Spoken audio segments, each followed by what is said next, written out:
Paz de Cristo.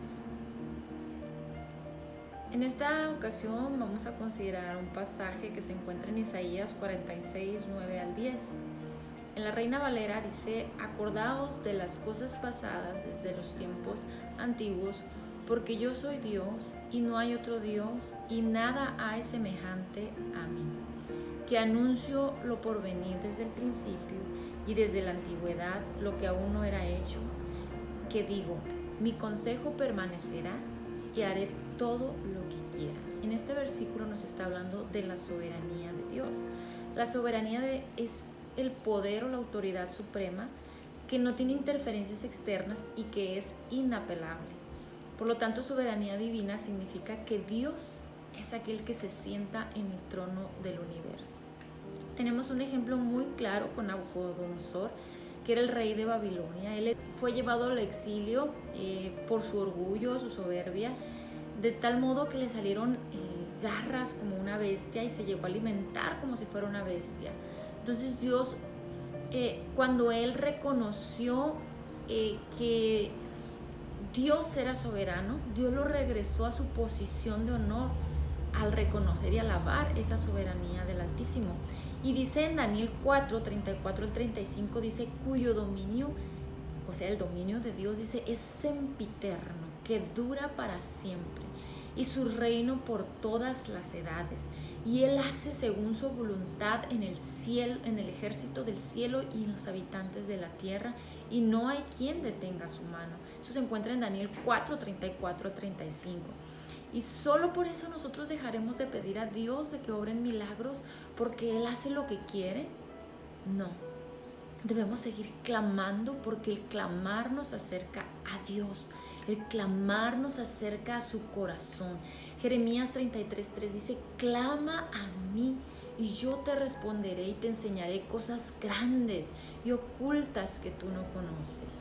San Juan 14:13 dice que todo lo que pidiéramos al Padre en su nombre lo hará para que el Padre sea glorificado en el Hijo. Filipenses 4, 4 al 6 dice que nos regocijemos en el Señor siempre.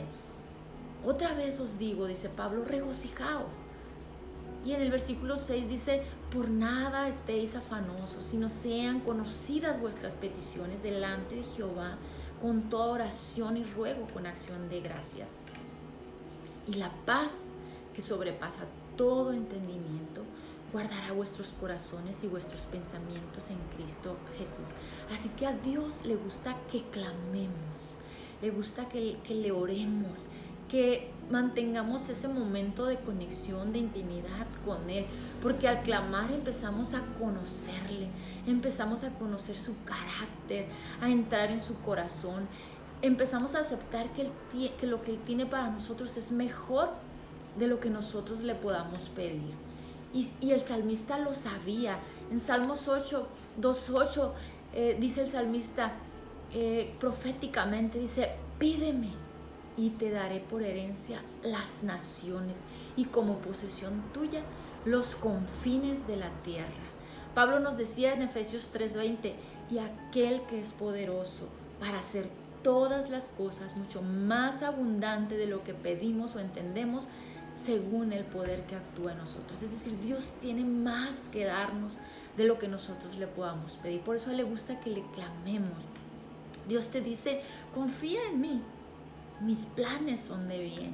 Jeremías lo afirma en el capítulo 29, versículo 11, que dice, yo sé los planes que tengo acerca de ustedes, dice el Señor, planes de bienestar y no de mal, para darles un porvenir y una esperanza. Dios es Dios de todas las cosas y Él va dirigiendo todas las cosas. Y Él hace, dice en Efesios 1:11, Él hace que todas las cosas sucedan según el designio de su voluntad. O sea, Él tiene la soberanía absoluta. Él hace lo que quiere hacer. Job, en medio de su aflicción, reconoció la grandeza y el esplendor de Dios, aún contra su propio orgullo y su pecado. Y Job, en el libro de Job, capítulo 23, versículos 13 y 14, dice que si Dios determina una cosa, ¿quién lo va a hacer cambiar de parecer? Si su alma así lo deseó, y así lo hará. Él pues acabará, dice, lo que ha determinado conmigo. Y muchas cosas como estas hay en Él. En Job capítulo 42, versículo 2 dice, yo conozco que todo lo puedes y que no hay pensamiento que se esconda de ti. O sea que finalmente Job, a través de su proceso, reconoce que los propósitos de Dios son supremos, son más grandes que él. Y reconoce que Dios es soberano y que lo que determina es bueno, es agradable y es perfecto. Y el salmista lo declaran en Salmo 135, 6 y dice, porque todo lo que quiere hacer Jehová lo hace en los cielos, en la tierra, en los mares y en los abismos. Entonces reconocer la soberanía de Dios es orar conscientes de que mi oración está sujeta a esa partecita, a esa pequeña frase que se encuentra en la oración modelo, que dice, Señor, que se haga tu voluntad en la tierra, así como se hace en el cielo. Es decir, reconocer la soberanía de Dios es aceptar de que yo oro lo que yo deseo, lo que yo anhelo, el deseo de mi corazón. Pero reconocer su soberanía es aceptar que la respuesta que Dios me dé a esa oración y la forma en que Él la responda es mejor de lo que yo le estoy pidiendo. Y aún así, la soberanía de Dios tiene sus parámetros. ¿Y cuáles son esos parámetros? Aunque la supremacía, la superioridad absoluta de Dios no tiene restricciones, la soberanía de Dios tiene sus parámetros. Es decir, Dios tiene un completo control sobre todas las cosas. Y aunque Él puede escoger permitir que suceda, que ocurra o no ciertos acontecimientos según las leyes naturales que Él mismo ha establecido, hay ciertos parámetros. Y uno de ellos es que Dios no puede hacer nada que vaya en contra de su propio carácter. Dios es un Dios inmutable, Él no cambia y sus palabras deben reflejar su integridad. Números 23, 19 dice, Dios no es como los mortales, Él no miente ni cambia de opinión. Cuando Él dice una cosa, la realiza. Y cuando Él hace una promesa, la cumple. Es decir, Dios no puede mentir. Dice Pablo que hay dos cosas que Dios no puede hacer: mentir y faltar a una promesa que Él haya hecho. Hebreos 6:18 dice, por lo cual, queriendo Dios mostrar más abundantemente a los herederos de la promesa la inmutabilidad o que no cambia su consejo, interpuso juramento, para que dos cosas inmutables en las cuales es imposible que Dios mienta.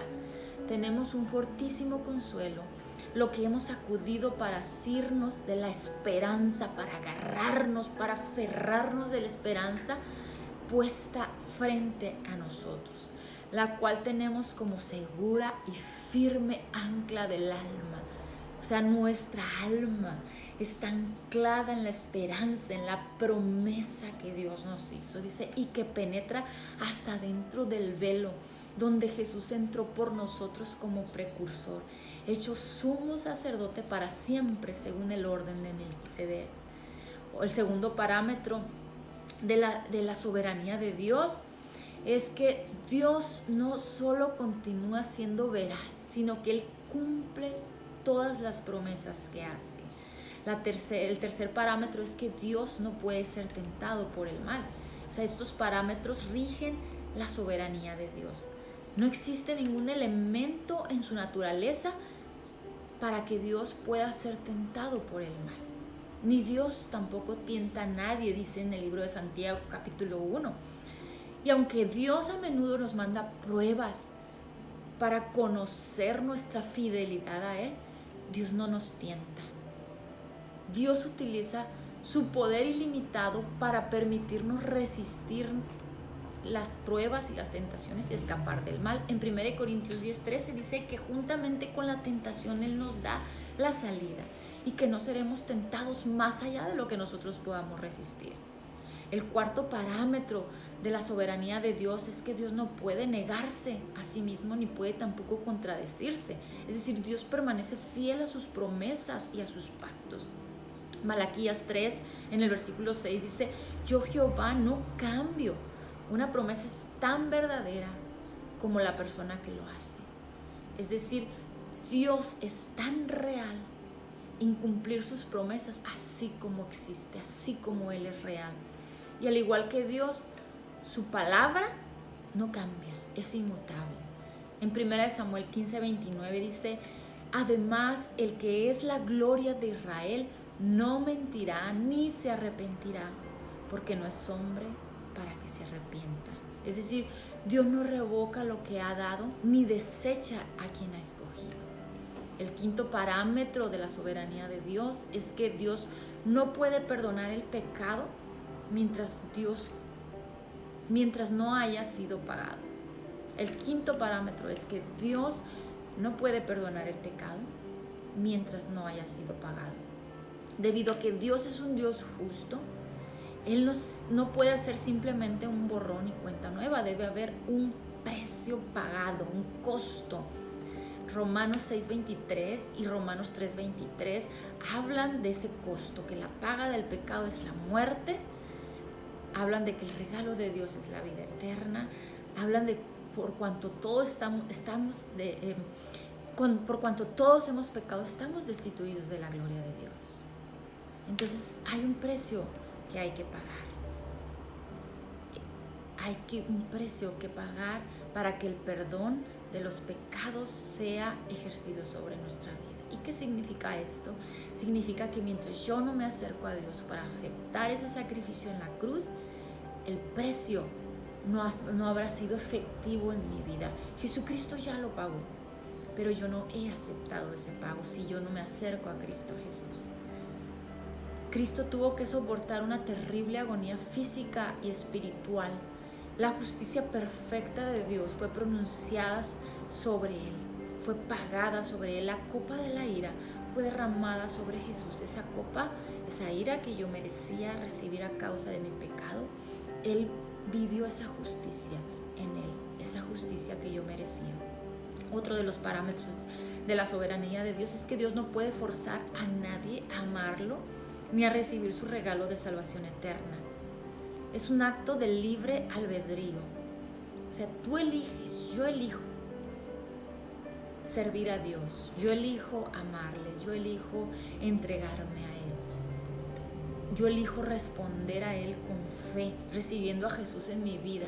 Y eso me convierte en una nueva criatura. Entonces, aunque Dios tiene un poder infinito, esos parámetros rigen la soberanía de Dios.